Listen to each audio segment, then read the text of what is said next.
Du elsker at lave mad. Jeg kan ikke lave mad. Du kan ikke lave mad? Jeg kan ikke lave mad. No. Nu laver du en pomfrit. Moden for mig må være turde hvile i sig selv.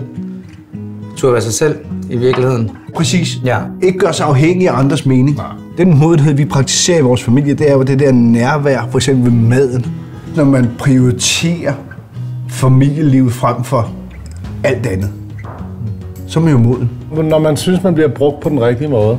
Altså svarende til, at et æble er modent, ikke? Eller, ja. Jeg tror, en moden mand ved noget om glæden ved at sætte sig selv i anden række. Jeg vil sige, at den modne har været en ekstra tur rundt om blokken, så han har set lidt mere, og livet har måske givet ham lidt flere tæsk, og det lærer man noget af. Min far har betydet meget for min modenhed, fordi han var god til at minde mig om, at jeg i mange år nok ikke var rigtig moden. Der er alt for mange mennesker, der er for travlt med at opnå nogle ting, og når de så opnår de ting, så opdager de, fuck, hvor har jeg gået glip af meget. Børn, familie. Nogle gange så skal man altså ligge med snotten nede i kantstenen, for at finde ud af, okay, hvad er egentlig de sande værdier i livet?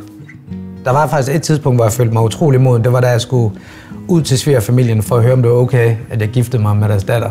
Og det synes jeg selv var meget modent gjort. Det var det også. Og modigt.